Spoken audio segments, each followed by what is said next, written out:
Hi, everyone. Our subject today is about social Islam. It's a broad subject, it's a continuous subject for the big question of Islam and religious issue and so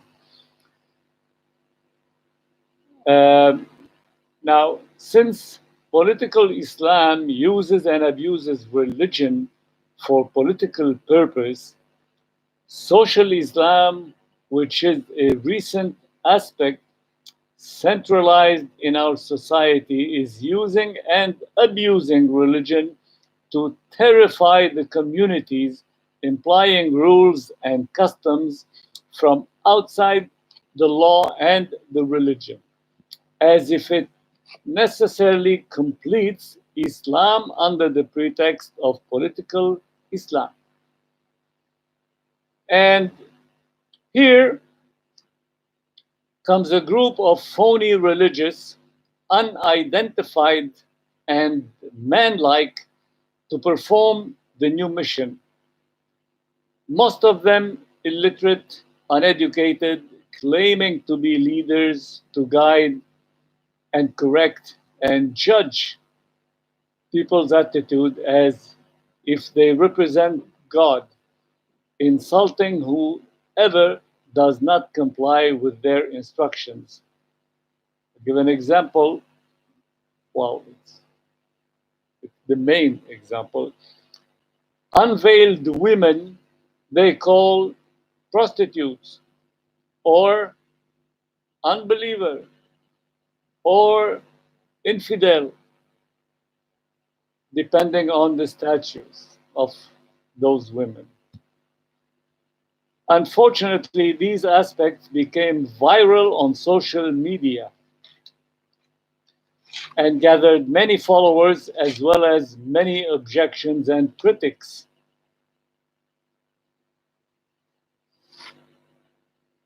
And many apprehensions as well. It became a profession for some and a business for others, both competing for celebrity. They want to become celebrities. And in the name of freedom of speech and expression, they altered facts and misinterpreted verses and consequently disfigure Islam. They circulated fake news to what became known as electronic terror.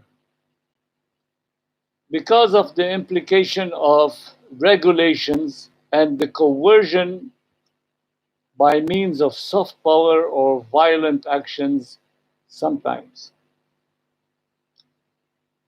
This is not to affect only the Muslim communities to abide by their rules, but as well put a pressure on other environments whereby Muslims coexist with other factional communities, be it religious or political, especially where expatriated and alienated in some immigration countries like Western Europe, North America, and of course, Australia.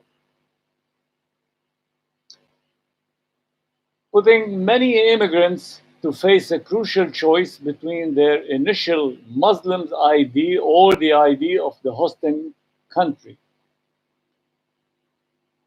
To those, we should squarely say why you chose to migrate. Of course, for a valid reason. That's what they would say. That reason should be logically or should logically and practically make them concede to a different environment ruled by different terms and conditions, running from misery or misery like seeking new hope and safe heaven, which is all right. If this is not reason enough to integrate at least partially in the new environment, then you better go back to where you came from. Why bother yourself and bother others? Because you refuse to adapt. And here, we should read and understand the verse 13 of Surah 49, where Allah said, "O mankind, we created you from a single pair of male and female, and made you into nations and tribes, that you may acquaint one another. Verily, the most honored of you in the sight of Allah is the most righteous of you." So, God created us into nations and people and tribes and all this to get to know one another. And He didn't specify we have to be all of us Muslims or all of us Arabs or Hindus or whatever, whoever.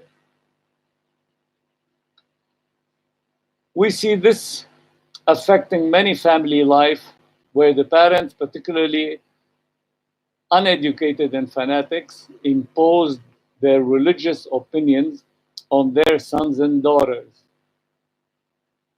confusing their intellect while learning and acquiring knowledge and education to improve the quality of their life, to have a better position to be able to support their families.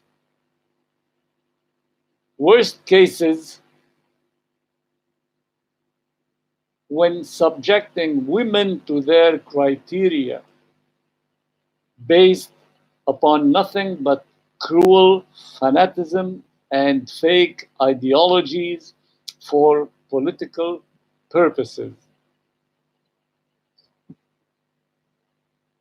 I'd like here to recall cases where fathers obliged their sons, waking up forcibly so early, losing their sleep afterwards, to perform Fajr prayer. And I think many of us, many of you, have been there. I mean, experienced this. Now, these impositions contradict the principle of Islam, the axiom, the very the most important, I would say, rule that there's no compulsion in religion. No compulsion in religion. How can this go along with all what I'm talking about? We easily find so many constraints implied and imposed by so-called religious Muslims everywhere, even in the Western world where Muslims coexist with the locals, and even in our Arabic and Islamic world. Things like this, I mean, those things actually, God did not command nor recommend, because there's no compulsion in religion. Things like this, of course, worth think it over. Thank you.